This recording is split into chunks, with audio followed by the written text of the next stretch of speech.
ጤና ይስጥልኝ የተወደዳችሁ የሶሎዳ ሚዲያ አድማጭ ቤተሰቦቻችን ለዛሬ ለተማክሰኞ ሐምሌ 21 2018 ዓ.ም ያዘጋጀናቸው አዳዲስ ትኩስና ወቅታዊ ሀገራዊና ዓለም አቀፋዊ የዜና መረጃዎቻችን ይዘንላችሁ ቀርበናል። እነዚህ መረጃዎቻችን እየተከታተላችሁ እስከ መጨረሻው ከኛ ጋር እንድትቆዩ ከወዲሁ በታላቅ አክብሮት ጋብዛለሁ። መልካም ቆይታ። በዲፕሎማሲ የሚመለሰው መብት የኢትዮጵያ የባህር በር ጥያቄ የኢትዮጵያ መልክዓ ምድር ከቀይ ባህርና ከአፍሪካ ቀንድ የባህር ዳርቻዎች ጋር የተሳሰረ ለመሆኑ ታሪክ ይመሰክራል። በጥንትና በመካከለኛው ዘመን የነበሩት የሀገር ውስጥ ታሪካዊ ስልጣኔቶችና መንግስታት የዘይላ፣ የምጽዋ፣ የታጅራና የበርበራ ወደቦችን የኢትዮጵያ የህይወት እስትንፋስ አድርገው ተጠቅመውባቸዋል። ይሁንና ከ3 አስርት ዓመታት በፊት የተፈጥሮን ህግና ታሪካዊ እውነታን በተጻረረ መልኩ በተፈጸመ ከባድ ፖለቲካዊ ሴራ ኢትዮጵያ ያላግባብ ባህር በር አልባ እንድትሆን ተደርጋለች።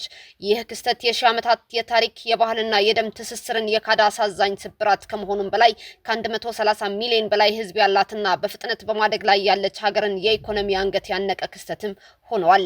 ዛሬ ላይ ኢትዮጵያ የምታነሳው የባህር በር ጥያቄ የቅንጦት ወይም የሌሎችን ሉዓላዊነት የመጋፋት ፍላጎት ሳይሆን የሀገር ህልውና ጉዳይ እንዲሁም ፍጹም ታሪካዊና ህጋዊ የሆነ መብትን የማስከበር አጀንዳ ነው። በዓለም አቀፍ የባህር ህግጋትና በተባበሩት መንግስታት ድንጋጌዎች መሰረትም ቢሆን ባህር በር አልባ ሀገራት ወደ ባህር የመድረስ ህጋዊ መብት ያላቸው ሲሆን የኢትዮጵያ ጥያቄም ከዚህ ዓለም አቀፍ የህግ ማዕቀፍና ከተፈጥሯዊ ፍትህ ጋር አብሮ የሚሄድ ነው። መላው የገቢና ወጪ ንግዷ፣ ደህንነቷና የነገ ተስፋ በአንድ አቅጣጫ ብቻ ታንቆ እንዲኖር መፍቀድ በየትኛውም የሞራል የህግና የፍትህ ሚዛን ተቀባይነት የለውም። ጉዳዩን ከዓለም አቀፍ ጂኦፖለቲካዊ ስሌት አኳያ ስንመለከተውም የኢትዮጵያ የባህር በር ባለቤትነት ለአፍሪካ ቀንድ ብሎም ለቀይ ባህር ቀጠና መረጋጋትና ደህንነት ወሳኝ ነው። ቀይ ባህር የዓለም አቀፍ ንግድ የደም ስር በሆነበት በዚህ ዘመን ቀጠናው ከሚያስተናግደው የጸጥታ ስጋት አንጻር ኢትዮጵያ የራሷንና የቀጠናውን ደህንነት የማስጠበቅ ታሪካዊ ኃላፊነት አለባት። ስለዚህ የባህር በር ጥያቄያችን ለንግድ ሸቀጥ ማስተላለፊያ ብቻ ሳይሆን ኢትዮጵያ በቀጠናው ያላትን የኢኮኖሚ የደህንነት ሚዛን ጠብቃ እንድትዘልቅ የሚያስችላት ወሳኝ የስትራቴጂ አቅም ነው። አሁን እየተሄደበት ያለው የዲፕሎማሲ መንገድም የጥንቶቹ ወራሪዎች የጉልበት መንገድ ሳይሆን የዘመናዊው ዓለም የሰለጠነ ፖለቲካ መገለጫና ቀጠናዊ ትስስርን መሰረት ያደረገ በጋራ የማደግ ራዕይ ነው። ይህንን ፍትሃዊ ጥያቄ ማስመለስ ማለት ለቀጣዩ ትውልድ በራሷ የምትተማመን የኢኮኖሚ ዋስትናዋ የተረጋገጠና የተከበረች ኢትዮጵያ ማውረስ ማለት ነው። የኢትዮጵያ የባህር በር ታሪክ ያለ ጠረፎቿና የንግድ መስመሮቿ ሊነገር ፈጽሞ እንደማይችል ሁሉ የሀገራችን የነገ ብሩህ ተስፋና የተሟላ ሉዓላዊነትም ከተፈጥሯዊ የባህር በር ውጪ ሙሉ ሊሆን አይችልም። በመሆኑም ዛሬ የምንጠይቀው የባህር በር አባቶቻችን በደምና በአጥንት ተከላክለው ያቆዩንን ታሪካዊ አደራ ለማድረስ የተቆረጠውን የታሪክ እምብርት ለመጠገንና እንደ ሀገር በጽናት የመቀጠል የህልውና መሰረታችንን ለማረጋገጥ መሆኑን ልንገነዘብ ይገባል። በርካታ የትግራይ ክልል ወጣቶች ህወሓትን ለመታገል የትግራይ የሰላም ኃይልን ተቀላቀሉ። ቁጥራቸው በርካታ የሆኑ የትግራይ ወጣቶች በህወሓት ይፈጸምብላን ያሉትን አፈሳና ግፍ በመሸሽ ወደ ሐራ መሬት በመቀላቀል ላይ እንደሚገኙ የትግራይ የሰላም ኃይል አስታውቋል። ወጣቶቹ በህወሓት ታጣቂዎች የሚካሄደውን አስገዳጅ ምልመላና አፈሳ ለመሸሽ ለወራት በበረሃ ሲንከራተቱ ከቆዩ በኋላ ሐራ መሬት ተብሎ ወደሚጠራው አካባቢ በመሄድ የተቀላቀሉ መሆናቸውም ተገልጿል። ይህንን አስመልክቶ አስተያየት የሰጠ አንድ ወጣት እንደተናገረው በትግራይ በታጣቂዎች የሚካሄደው ኃይለኛ እገታና አፈሳ ስለበረታብኝ ከእገታው ለማምለጥ ለአንድ ወር ከ2 ሳምንት ያህል በበረሃ ስንከራተት ቆይቼ አምባገነኑን የህወሓት ስርዓት ለመታገል ወስኜ ወደ ሐራ መሬት ተቀላቅያለሁ ብሏል። ሌላኛው ወጣት በበኩሉ ህወሓት በትግራይ ወጣቶች ላይ የሚያደርሰውን ግፍ ስላስመረረን መኖሪያችንን ትተን ለ2 ወራት ያህል ዝናብ እየወረደብን በበረሃ ለማደር ተገደናል። በመንገድ ለመንቀሳቀስም የህወሓት ታጣቂዎች በርካታ ጥይት እያመለጥን ነው የምንኖረው። ይህ ግፍ አስመርሮን ወደ ሐራ መሬት ተቀላቅለናል ሲል ገልጿል። የትግራይ የሰላም ኃይል አመራሮች አዳዲስ የተቀላቀሉትን ወጣቶች የተቀበሉ ሲሆን የአካባቢው ኃይል ኃላፊ ህወሓትን ከስረ መሰረቱ ለማስወገድ ወስናችሁ ስለመጣችሁ እንኳን ደህና መጣችሁ በማለት አቀባበልም አድርገውላቸዋል። የትግራይ የሰላም ኃይል ባወጣው መግለጫም አዳዲስ አባላቱ ወጣቶቹ ከኋላ ቀር የህወሓት ቡድን መንጋጋ ወጥተው ለመታገል በመወሰናቸው የተሰማውን ደስታ ገልጾ የትግራይ የሰላም ኃይል አመራርና አባላት ለወጣቶቹ የነበራቸውን አክብሮትና አቀባበልም አረጋግጧል። የጦር ኃይሎች ጠቅላይ ኤታማዦር ሹም ፊልድ ማርሻል ብርሃኑ ጁላ በጀነራል ዳግቪን አንደርሰን የተመራውን የአፍሪኮም ልዑክ በቢሮአቸው ተቀብለው ተወያዩ።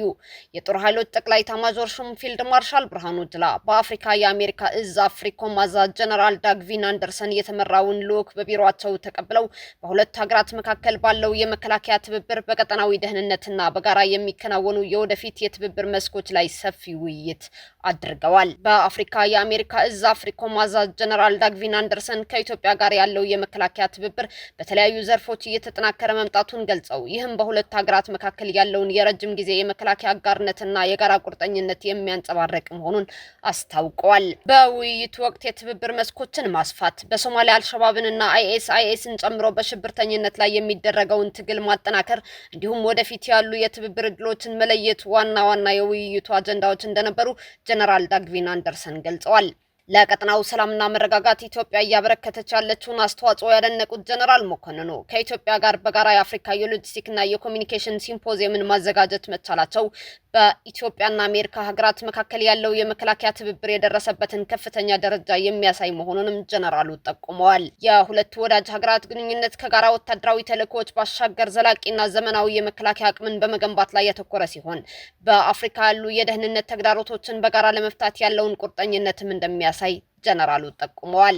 የጉብኝታቸው ዋና ዓላማ ከኢትዮጵያ ብሔራዊ መከላከያ ሰራዊት ጋር በመተባበር የአፍሪካ የሎጂስቲክና የኮሚኒኬሽን ሲምፖዚየምን ማካሄድ መሆኑን ገልጸው ሲምፖዚየሙ ልምድ ለመለዋወጥ፣ አዳዲስ ቴክኖሎጂዎችን ለማስተዋወቅ፣ ከንግድ ዘርፉ ጋር ትብብርን ለማሳደግና የአፍሪካ የመከላከያ ተቋማትን አቅም ለማጠናከር ጠቃሚ መድረክ መሆኑን ጀነራል አንደርሰን አስታውቀዋል። በተጨማሪም ኢትዮጵያ የአፍሪካን ሀገራት በአንድ መድረክ በማሰባሰብ የጋራ የደህንነት ችግሮችን ለመፍታት ያላትን የአመራር ሚና እያሳየች መሆኑን ጀነራል አንደርሰን ገልጸዋል።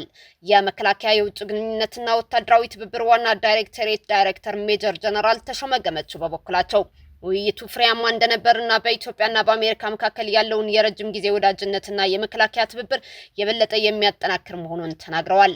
በውይይቱ ላይ በኢትዮጵያ የአሜሪካ አምባሳደር ኤርቪን ማሲንጋ ጨምሮ የሁለት ሀገራት ከፍተኛ ወታደራዊ መኮንኖችም ተሳትፈዋል። የመንግስት ከፍተኛ አመራሮች በነበሩት ላይ ውሳኔ ተላለፈ። በቀድሞ የሲዳማ ክልል ሰላምና ጸጥታ ቢሮ ኃላፊ አለማየሁ ጢሞቴዎስና የክልሉ የፖሊስ ኮሚሽነር ሽመልስ ቶማስ ላይ የሐዋሳ ከተማ ከፍተኛ ፍርድ ቤት በእስራት እንዲቀጡ ወስኗል። የክልሉ ፖሊስ ጠቅላይ መምሪያ ምርመራው ተጣርቶ በሰውና በሰነድ ማስረጃ በማስደገፍ ለክልሉ ፍትህ ቢሮ አስተላልፈዋል። በክልሉ ፍትህ ቢሮ ከሳሽነት የቀረበው መዝገብ ሲመለከት የቆየው ከፍተኛ ፍርድ ቤት የሰውና የሰነድ ማስረጃ በማመሳከር ተከሳሾቹ ጥፋተኛ ያላቸው ስልጣንን ያላግባብ በመገ የሲዳማ ነጻነት ሰራዊት ሲነሰ የተባለ ታጣቂ ቡድን በማደራጀትና ተደራራቢ የሰብአዊ መብት ጥሰት መፈጸማቸውን በማረጋገጥ ነው። በዚህ መሰረት ፍርድ ቤቱ ሐምሌ 20 ቀን 2018 ዓ.ም በዋለው ችሎት አንደኛ ተከሳሽ አቶ አለማየሁ ጢሞቴዎስ በ10 ዓመት ከ5 ወር ጽኑ እስራትና በ4,000 ብር የገንዘብ ቅጣት እንዲቀጣ እንዲሁም ሁለተኛ ተከሳሽ አቶ ሽመልስ ቶማስ በ1 ዓመት ከ6 ወር ጽኑ እስራትና በ1,000 ብር የገንዘብ ቅጣት እንዲቀጣ ውሳኔ አስተላልፈዋል። ኬንያ ከእንግሊዝ ጋር የነበራትን የመከላከያ ትብብር ስምምነት ለማደስ ፈቃደኛ አልሆነችም ተባለ።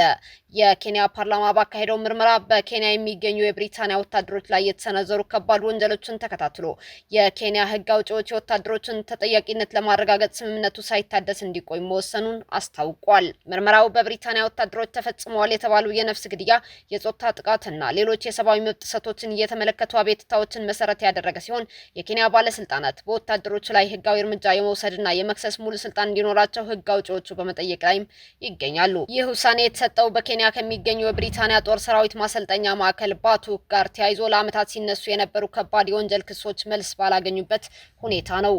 በኬንያና በብሪታንያ መካከል አለመግባባት ቢፈጠርም ሁለቱም ወገኖች በጉዳዩ ዙሪያ ውይይት እያደረጉ እንደሚገኝና አጠቃላይ የመከላከያ አጋርነታቸው በይፋ እንዳልተቋረጠም አስታውቀዋል። እስካሁን አብራችሁን ከኛ ጋር ስለነበራችሁ እያመሰገንኩኝ በሌሎች መረጃዎች እስክንመለስ እንደተለመደው የሶለዳ ሚዲያ ቤተሰብ በመሆን ላይክ፣ ሼር፣ ሰብስክራይብ ማድረጋችሁን አትርሱ። አዳዲስ ትኩስና ወቅታዊ መረጃዎቻችን በቶሎ እንዲደርሷችሁ የደወል ምልክቷን ይጫኑ። ስኬት፣ ድልና ሰላም ለኢትዮጵያውያን። ሶለዳ ሚዲያ